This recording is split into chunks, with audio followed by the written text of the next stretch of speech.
Germany एक ताकतवर देश बन चुका था, मगर दूसरी तरफ रूस और फ्रांस भी अपनी शक्ति बढ़ाने में लगे हुए थे। अपनी रक्षा और ताकत को और बढ़ाने के लिए जर्मनी के पहले चांसलर ऑटो वॉन बिस्मार्क ने कूटनीति के सहारे दूसरे देशों के साथ एक गठबंधन बनाने का निर्णय लिया, जिसके बाद सबसे पहले रूस से खतरा महसूस करने वाले देश ऑस्ट्रिया हंगरी ने साल 1879 में जर्मनी से हाथ मिला लिया और डबल अलायंस नाम की संधि की, जिसके अंतर्गत अगर कोई भी देश ऑस्ट्रिया हंगरी या जर्मनी पर हमला करता है तो दोनों देश एक साथ मिलकर उसका मुकाबला करेंगे। लेकिन यही उनकी सबसे बड़ी गलती थी। दरअसल इन दोनों देशों की संधि ने यूरोप का संतुलन बिगाड़ दिया और बाकी बचे हुए यूरोपीय देशों की नजरें इन दोनों देशों पर आ गईं। लेकिन यह गठबंधन यहीं तक ही नहीं रुका। साल 1882 में इस गठबंधन में इटली भी शामिल हो गया, जिसके बाद आसपास के देशों ने इन तीनों देशों से भविष्य में अपनी सुरक्षा के लिए नए नए हथियार बनाने शुरू कर दिए। लेकिन जब बाद में ऑटोमन एम्पायर और बुल्गारिया भी इस गठबंधन में शामिल हो गए तो यूरोपीय देशों से रहा नहीं गया और साल 1892 में रूस और फ्रांस ने भी अपना एक अलग गठबंधन बना लिया और अपनी शक्ति को बढ़ाना शुरू कर दिया। बाद में साल 1894 में ब्रिटेन ने भी फ्रांस से एक गठबंधन कर लिया और एक ट्रिपल इंटेंट बना लिया, जिसका मतलब ये था कि अगर किसी एक देश पर भी हमला हुआ तो पूरा यूरोप युद्ध में कूद पड़ेगा।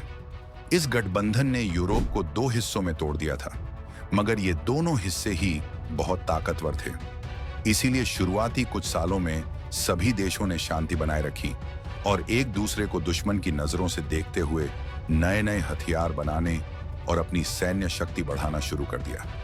उन्हीं दिनों यूरोप में औद्योगिक क्रांति भी चल रही थी, जिसके कारण हर छोटा से छोटा देश अपने आप को ताकतवर बनाने में जुट गया। 19वीं शताब्दी की शुरुआत तक सारे यूरोपीय देशों के बीच अपने आप को ताकतवर बनाने का कंपटीशन चलता रहा। उसी का एक सबसे अच्छा उदाहरण है जर्मनी और ब्रिटेन के बीच नवल रेस, जिसमें दोनों देशों ने अपनी अपनी जल सेना को मजबूत करना शुरू कर दिया और साल 1906 में ब्रिटेन ने ड्रेडनॉट नाम की एक जल सेना की शुरुआत की, जो समुद्र में लड़ने में बहुत ज्यादा सक्षम थे।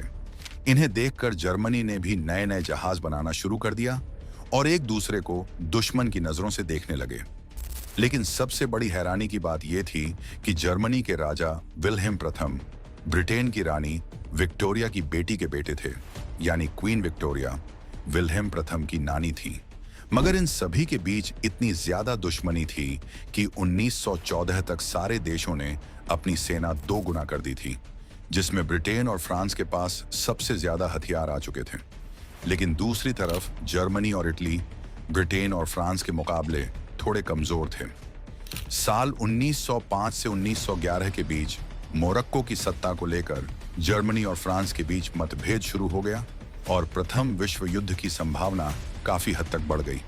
उधर ऑस्ट्रिया हंगरी ने बोस्निया हर्जेगोविना पर कब्जा कर लिया और सर्बिया नाराज हो गया, जिसके कारण सर्बिया के आतंकवादी गेवरिलो प्रिंसिप ने ऑस्ट्रिया हंगरी से बदला लेने की ठान ली और उनके राजकुमार आर्च ड्यूक फ्रांज फर्डिनेंड और उनकी बीवी को मारने की प्लानिंग शुरू कर दी। उन्हीं दिनों सर्बिया और ऑटोमन के बीच बाल्कन का युद्ध छिड़ गया, जिसमें बाल्कन ने कमजोर ऑटोमन साम्राज्य को हरा दिया, जिसके कारण ऑस्ट्रिया हंगरी भी सर्बिया को खतरे के रूप में देखने लगा और उस पर हमला करने का बहाना ढूंढने लगा।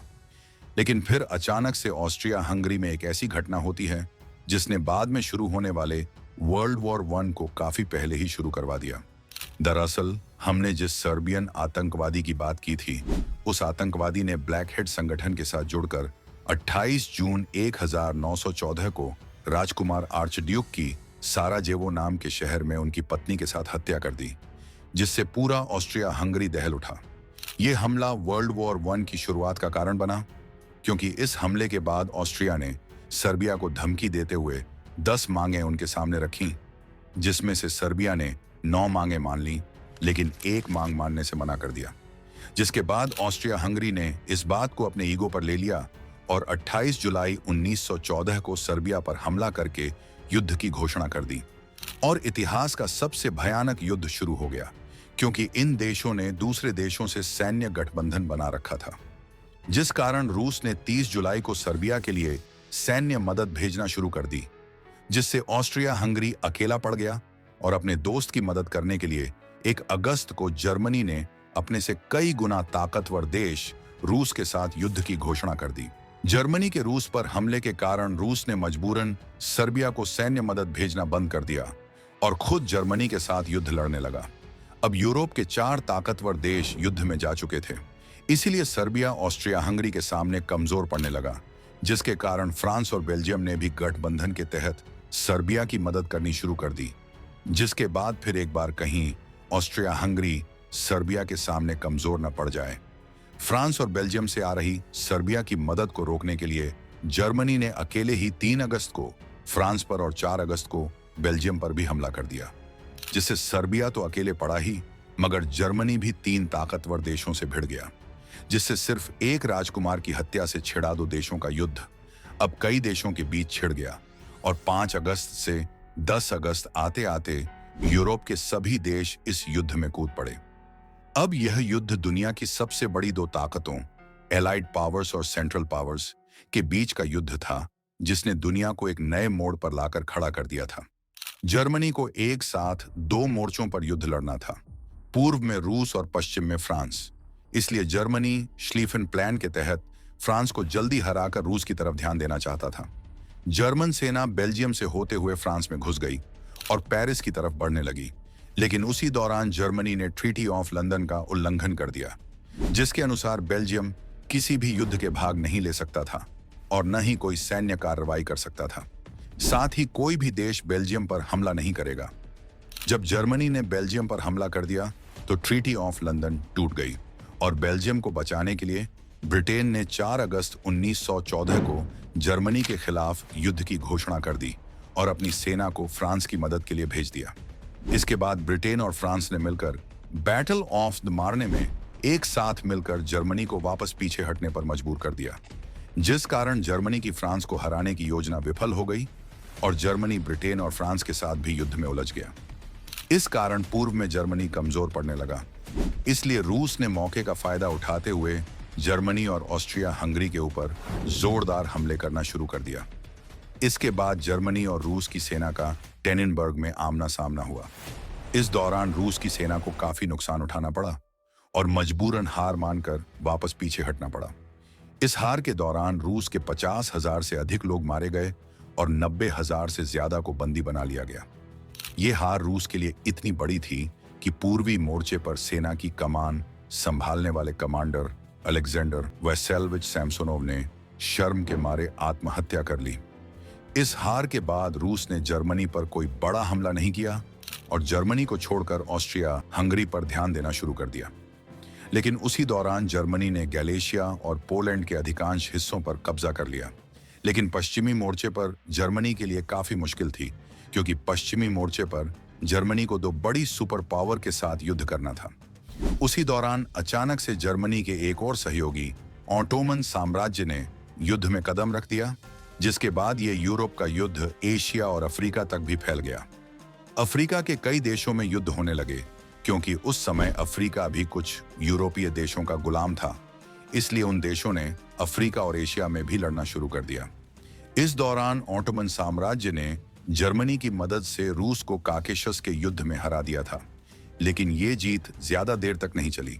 इस युद्ध के बाद रूस ने दोबारा से अपनी पावर को इकट्ठा किया और दोबारा काकेशस के इलाकों से ऑटोमन को पीछे धकेलना शुरू कर दिया।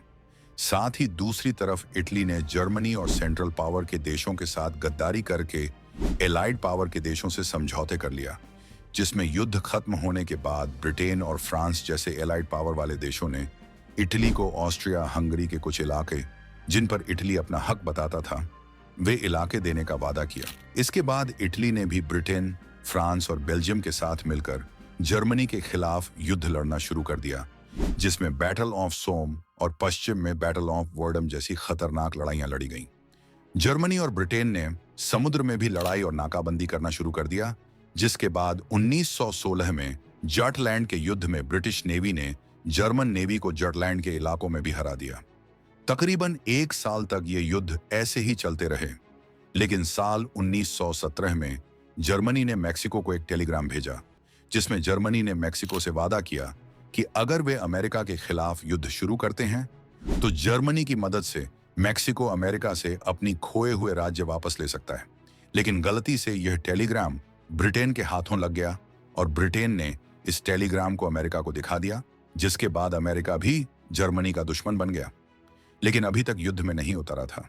दरअसल अमेरिका इस युद्ध में मित्र राष्ट्रों को कर्ज दे रहा था और साथ ही हथियार भी बेच रहा था। इसलिए अमेरिका दूर से ही बैठकर इस युद्ध का नजारा देखते हुए हथियार और कर्ज देकर मिलियन ऑफ डॉलर कमा रहा था। लेकिन जर्मनी ने यहां भी अपनी पड़ी लकड़ी लेने वाली नीति अपनाई और अपने कब्जे वाले समुद्री इलाकों से गुजरने वाले जहाजों को डुबाना शुरू कर दिया, जिसमें अमेरिका का फेमस जहाज लुसिटेनिया भी शामिल था। इसके बाद अमेरिका अपने आप को युद्ध में उतरने से रोक नहीं पाया और जर्मनी के खिलाफ युद्ध शुरू कर दिया, जिसके बाद अमेरिका ने अपनी सेना को ब्रिटेन और फ्रांस के पास जर्मनी को हराने के लिए भेज दिया। अमेरिका की सेना ने युद्ध का रुख मोड़ दिया और पश्चिमी मोर्चे पर जर्मनी के ऊपर दबाव डालना शुरू कर दिया, जिसका परिणाम यह हुआ कि जर्मनी में गृह युद्ध की संभावनाएं पैदा होने लगी और जर्मनी की सेना युद्ध लड़ते लड़ते थकने लगी और आसानी से पीछे हटने लगी। उसी दौरान रूस में भी बगावतें होने लगी और मजबूरन रूस ने 1917 में जर्मनी से शांति समझौता कर लिया और खुद को इस युद्ध से बाहर निकाल लिया। लेकिन साल 1918 आते आते जर्मनी और ज्यादा कमजोर हो चुका था और जर्मनी में फाइनेंशियल क्राइसिस भी देखने को मिल रहे थे, जिस कारण जर्मनी में भी आंदोलन होने लगे, जिसके बाद अक्टूबर 1918 तक जर्मनी और उसके साथी जैसे ऑटोमन और ऑस्ट्रिया हंगरी इतने ज्यादा कमजोर हो गए कि अब उनके लिए ये युद्ध लड़ना नामुमकिन दिखाई देने लगा और मजबूरन हार मानकर 11 नवंबर 1918 को जर्मनी ने एलाइड पावर के साथ शांति समझौते पर हस्ताक्षर करके इस युद्ध को समाप्त करवा दिया और पश्चिमी मोर्चा से अपनी सेनाओं को वापस बुलाना शुरू कर दिया।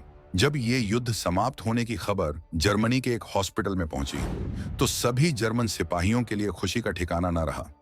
लेकिन एक जख्मी जर्मन सिपाही को यह खबर सुनकर बहुत गुस्सा आया और उसने खुद राजनीति में आने का निर्णय ले लिया, क्योंकि वो वर्ल्ड वॉर 1 में जर्मनी की हार का कारण यहूदियों और अंग्रेजों को समझता था। इसलिए वो राजनीति में आकर यहूदियों और अंग्रेजों को खत्म करना चाहता था। दरअसल ये आदमी और कोई नहीं बल्कि वर्ल्ड वॉर 2 की शुरुआत करने वाला एक जर्मन पेंटर एडोल्फ हिटलर था। अगर जानकारी पसंद आई हो तो वीडियो को लाइक और चैनल को सब्सक्राइब जरूर करें।